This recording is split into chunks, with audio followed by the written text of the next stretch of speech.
يا ترى إيه هو سر المحيط الأطلسي اللي خلى العرب زمان يسموه بحر الظلمات؟ وإزاي الحاجز اللي جواه ده بيثبت إن أوروبا وأمريكا بتبعد عن بعض لحد دلوقتي؟ لو بتحب الأسرار والألغاز ركز معايا، عشان المحيط الأطلسي ده مش مجرد مية، ده تاريخ وجيولوجيا وألغاز هتخليك تسأل نفسك إحنا عارفين إيه أصلاً عن كوكبنا؟ أهلاً بيكم، أنا سوسنة عادل في برنامج الحكاية من أول.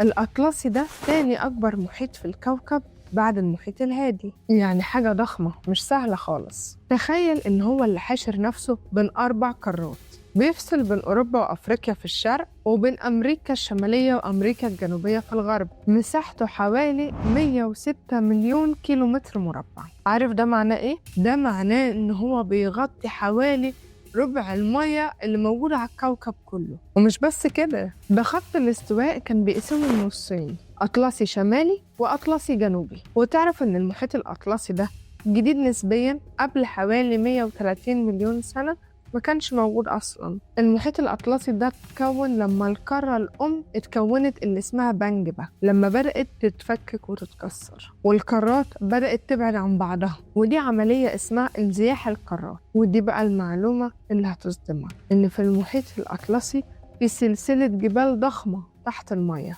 بتاخد شكل حرف الإس. الجبل ده اسمه الحاجز الأطلسي الأوسط. ده مش جبل عادي، ده المكان بيطلع منه صفيحتين أو أرضيتين بعاد عن بعض. والجزر اللي انت بتشوفها دي زي جزر الأزور، دي قمة من قمم الجبل العملاق ده اللي طالعة فوق المية. والأغرب من كل ده إن المحيط ده لسه بيتوسع لحد دلوقتي. أوروبا وأفريقيا بتبعد عن الأمريكتين بمعدل كام سنتيمتر كل سنة. يعني الأطلسي بيكبر على حساب المحيط الهادي اللي عمال بيصغر. وكل ده واحنا لسه ما دخلناش في الأسرار الغريبة زي مثلث برمودا اللي بيبلع السفن والطيارات. وإيه حكاية المدينة المفقودة اللي اكتشفوها تحت المية؟ تعالى نكشف أغرب الحقائق والأسرار في المحيط الأطلسي عشان نكمل رحلة الغموض في بحر الظلمات. لو كنت فاكر إن الجبل اللي موجود في نص المحيط ده أغرب حاجة، يبقى أنت لسه ما سمعتش عن اللي جاي. دي معلومات هتخليك تفكر 1000 مرة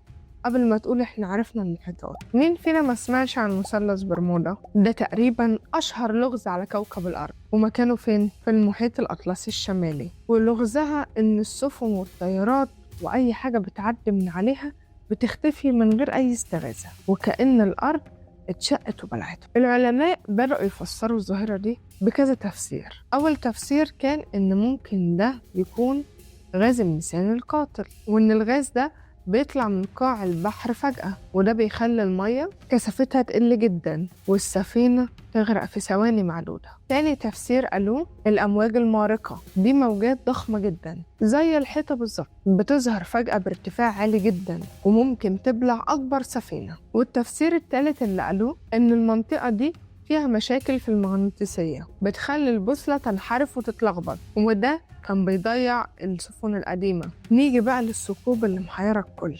من سنتين بس فريق استكشاف تابع للإدارة الأمريكية اسمه نوا، وده فريق الإدارة الوطنية للمحيطات والغلاف الجوي. الفريق ده لقى حاجة محدش فاهمها. لقيوا سلسلة فيها خروم صغيرة جدا على بعد 2.5 كيلو بس تحت المية. بس الغريب إن الثقوب دي كانت منظمة جدا، شكلها وكأن حد عملها بإيده، ومفيش أي كائن حي صوروه إن هو بيعمل الثقوب دي، ولا ليها أي تفسير منطقي للي بيحصل ده. العلماء سموا الآثار دي آثار الحياة، ولسه بيحاولوا يعرفوا مين اللي بيعملها وإزاي عملها. المحيط الأطلسي بحر الظلمات عملاق مليان أسرار، وبيثبت لنا كل شوية إن إحنا فعلاً لسه بنكتشف كوكبنا، من أول إن هو كل يوم بيكبر لمثلثه اللي بيبلع السفن وكل حاجة تعدي ناحيته، بالثقوب المثيرة للدهشة. يا ترى إيه اللغز اللي أنت شايفه أغرب واحد فيهم؟ اكتب لي رأيك في التعليقات، وما تنساش تشترك في القناة وتفعل زر الجرس. كانت معكم